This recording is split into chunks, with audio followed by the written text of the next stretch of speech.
What's up, everyone? It's your boy Ali, and today we're back with a new episode here at the Buzzer podcast.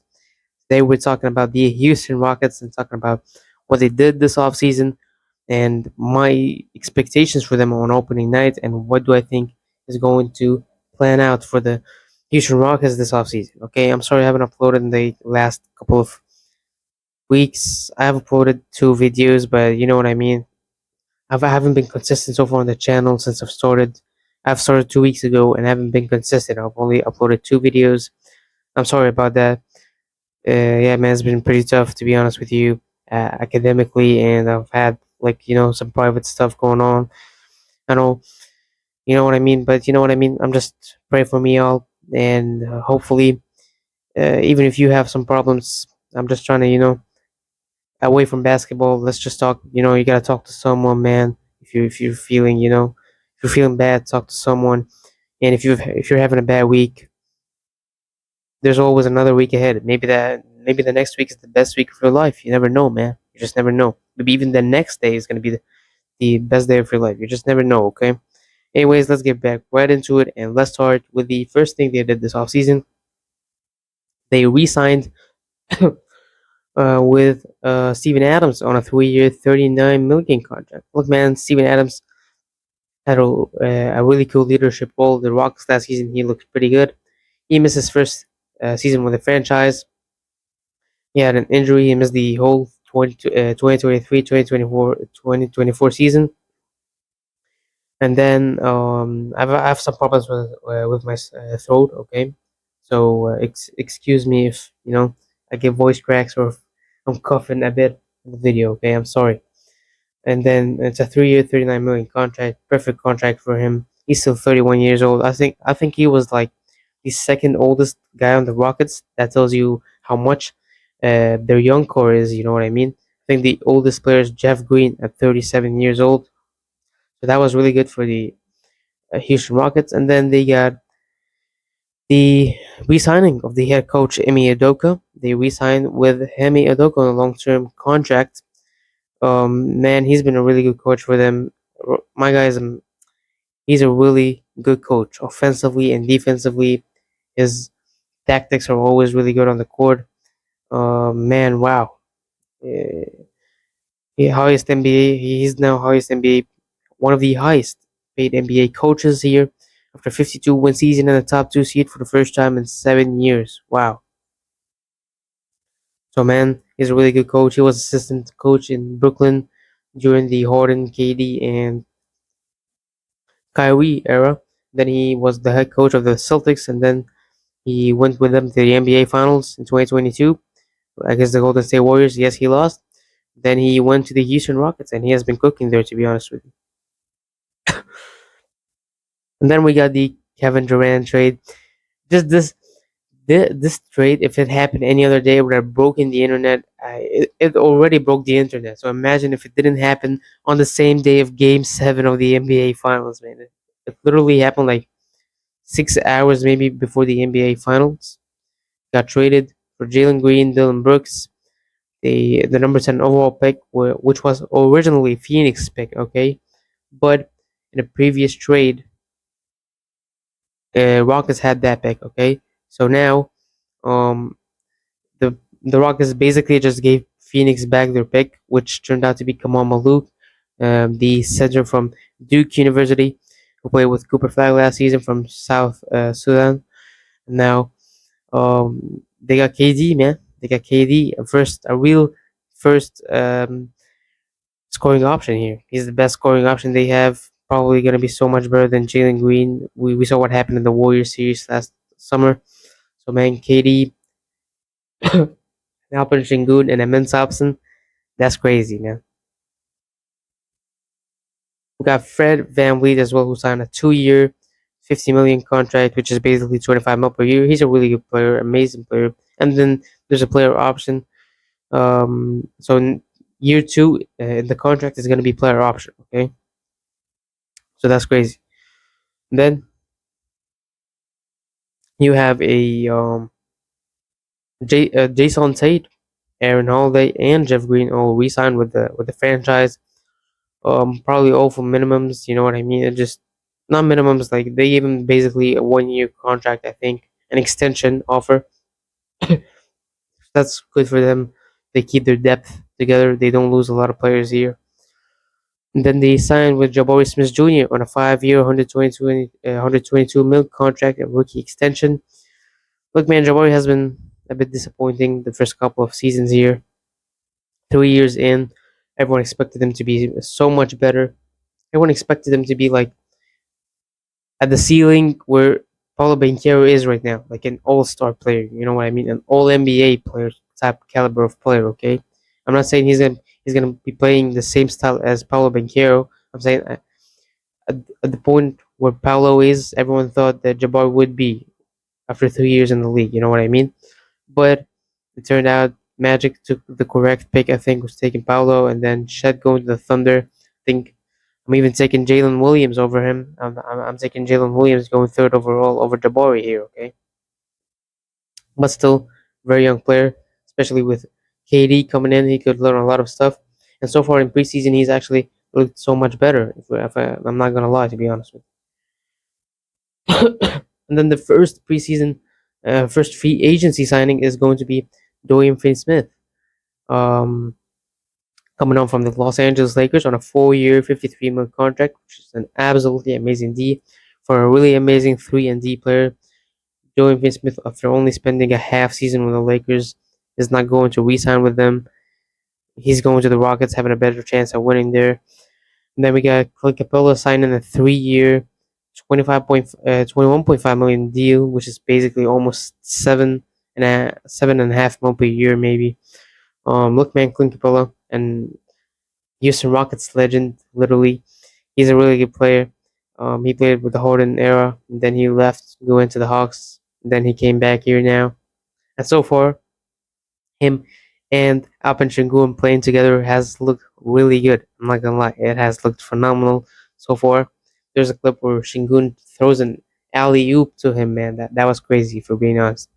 So, man, they got an insane depth in front court. Now you got Steven Adams, um, Clint Capella, and Alpen Şengün. That's an amazing front court here. Okay.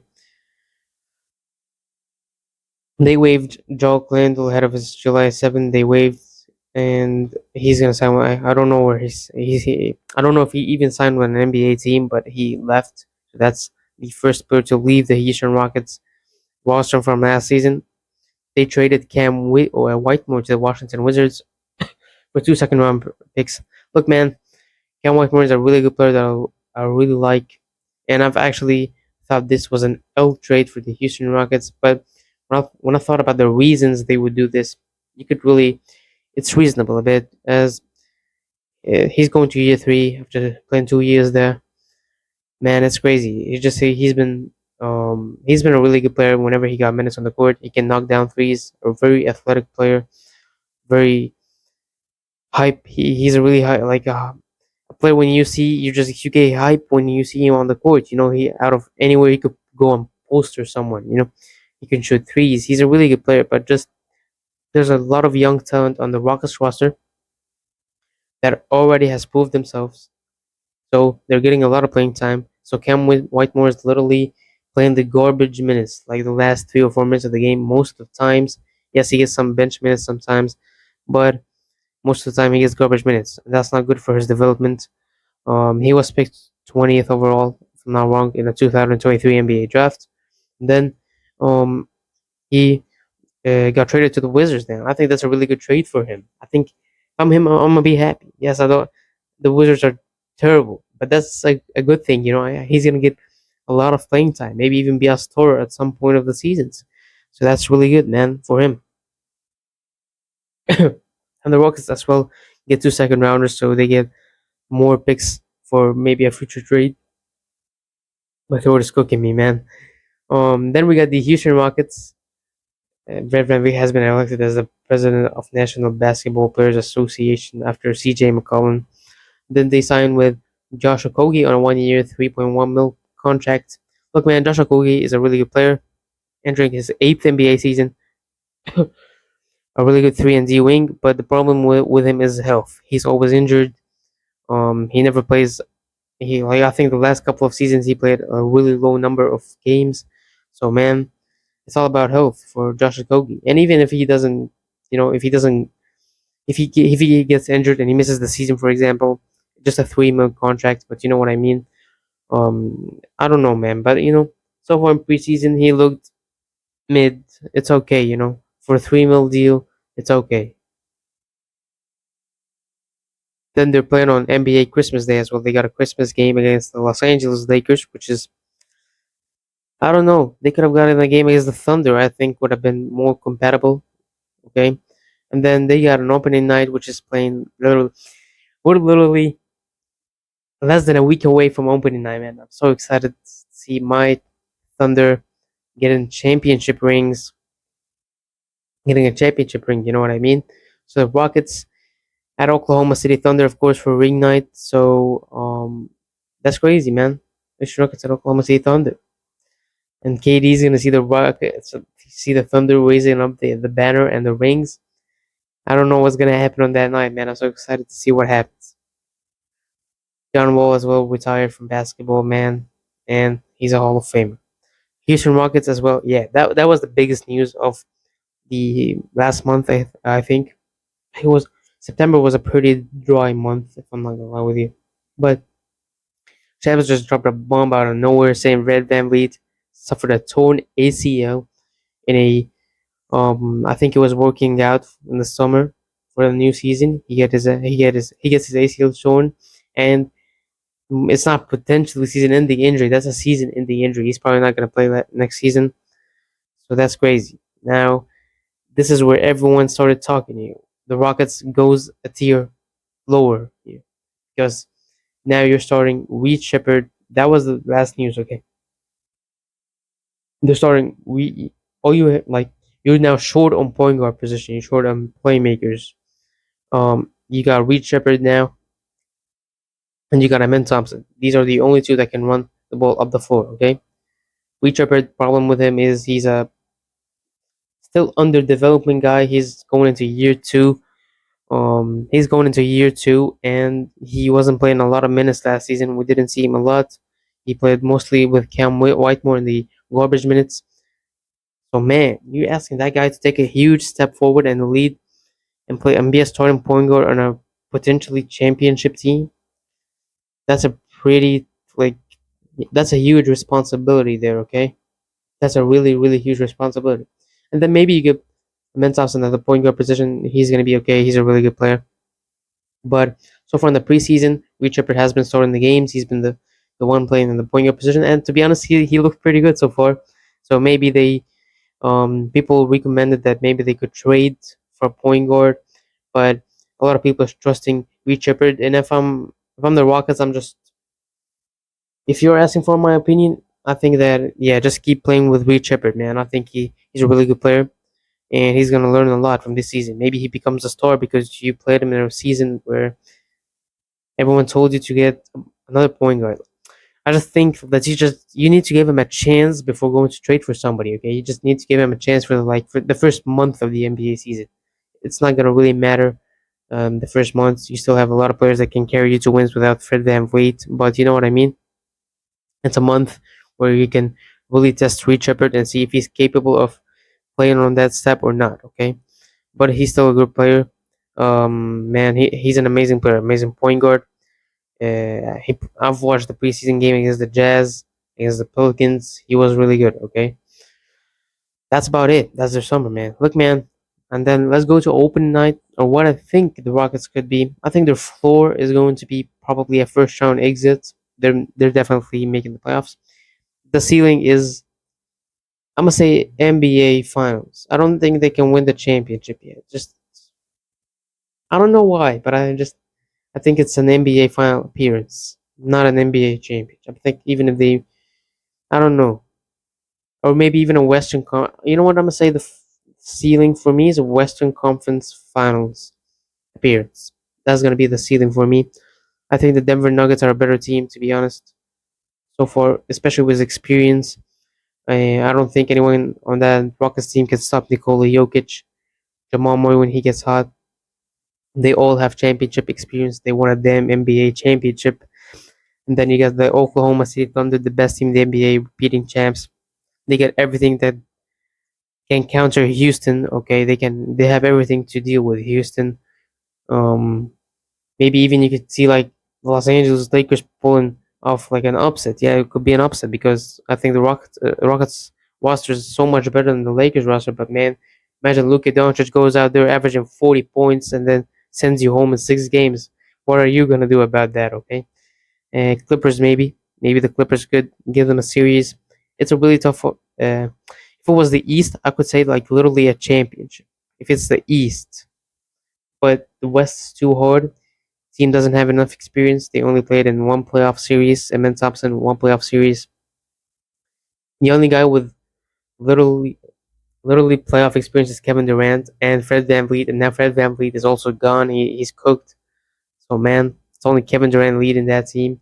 Man, if KD goes crazy, then maybe they could go to the NBA Finals and win everything. I'm not saying there's not a chance, but there's still a chance for them to win the championship. But I think there's two teams ahead of them right now in the West, especially the Thunder and the Denver Nuggets. If I'm taking, okay, I think they're better than the Los Angeles Clippers. I think they're better than the Lakers. I think they're better than all West teams except for the Thunder and the Denver Nuggets.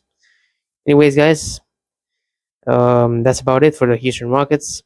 I think if Free Chipper doesn't play that good, you can trade for a point guard, maybe a veteran point guard as well. So that could be good for you.